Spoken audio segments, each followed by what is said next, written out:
महाराष्ट्रातलंच नव्हे देशातलं वातावरण अत्यंत बिघडलेलं आहे. मंत्र्यांनी उगाच बाहेर फिरू नये. बाहेर वादळ घोंगावत आहे.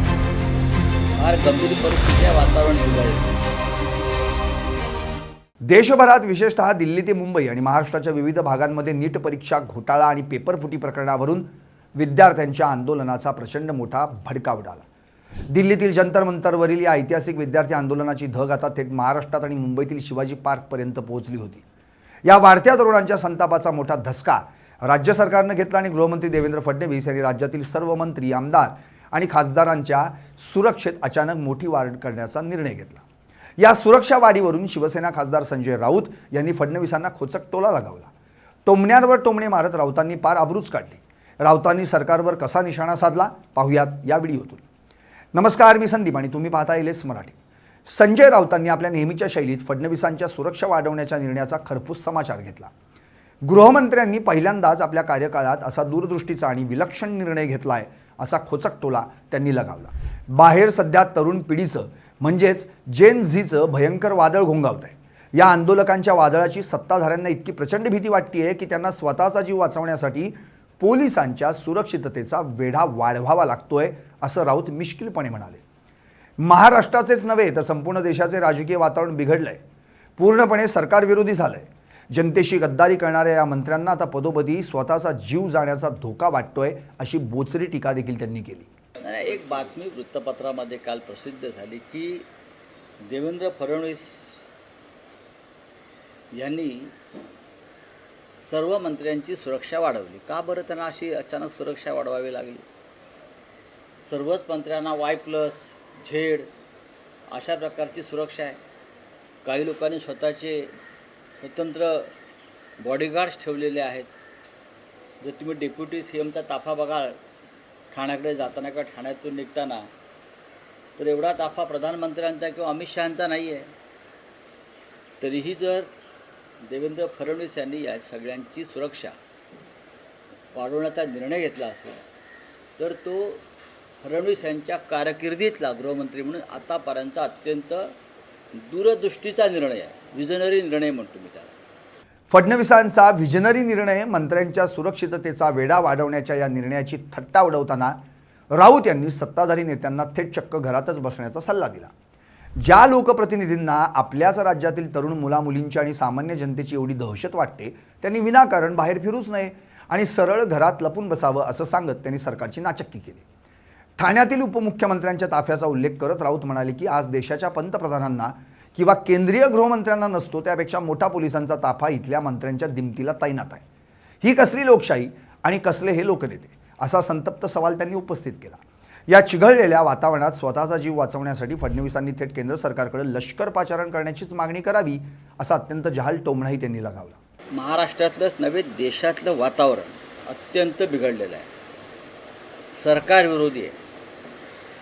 पदोपदी धोका आहे सरकारच्या लोकांना, मंत्र्यांना, अधिकाऱ्यांना. त्याच्यामुळे मंत्र्यांनी उगाच बाहेर फिरू नये. आमदार खासदारांनी सुद्धा शहाणपणा करून बाहेर फिरायला जाऊ नये, उगाचच कार्यक्रम घेऊ नयेत. बाहेर वादळ घोंगावत आहे. लाल बावटा दाखवलेला आहे तिथे. ते असताना समुद्रात वादळातला बावटा, पांढरा बावटा, लाल बावटा.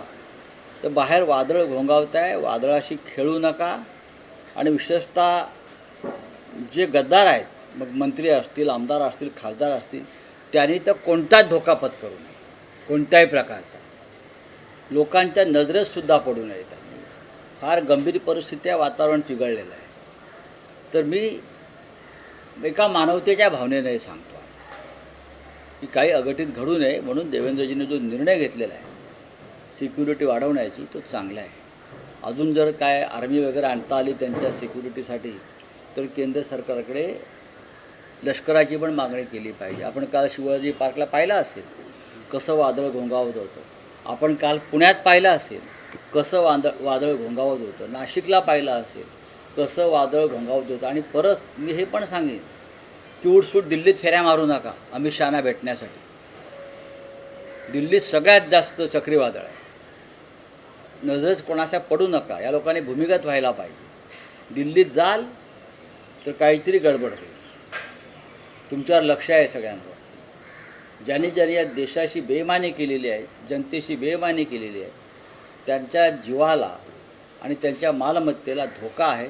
म्हणून देवेंद्रजींनी जो निर्णय घेतला आहे गृहमंत्री म्हणून, पहिला विजनरी निर्णय, की सर्व मंत्र्यांची आणि आमदार खासदारांची सुरक्षा वाढवावी, त्याचं मी स्वागत करतो.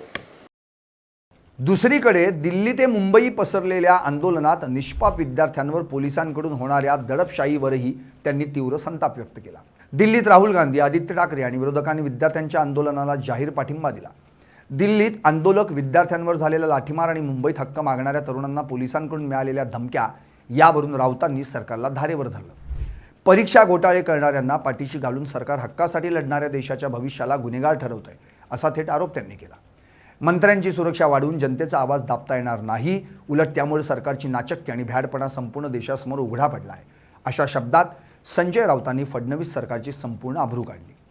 एकंदरीत पाहता दिल्लीपासून मुंबईपर्यंत पेटलेला विद्यार्थ्यांच्या आंदोलनाचा हा भडका केवळ एका परीक्षेपुरता मर्यादित नसून तो तरुण पिढीच्या व्यवस्थेविरुद्धच्या तीव्र असंतोषाचा सामूहिक उद्रेक आहे. अशा संवेदनशील परिस्थितीत आंदोलकांशी संवाद साधून विद्यार्थ्यांचे प्रश्न सोडवण्याऐवजी मंत्र्यांची सुरक्षा वाढवण्याचा निर्णय घेणे म्हणजे सरकारनं स्वतःभोवती भीतीचं कुंपण घालण्यासारखं आहे. संजय राऊतांनी आपल्या खोचक टोमण्यांद्वारे नेमकं याच मुद्द्यांवर बोट ठेवून सरकारचा हा लोकशाही विरोधी चेहरा आणि भ्याडपणा जनतेच्या दरबारात उघडा पाडला.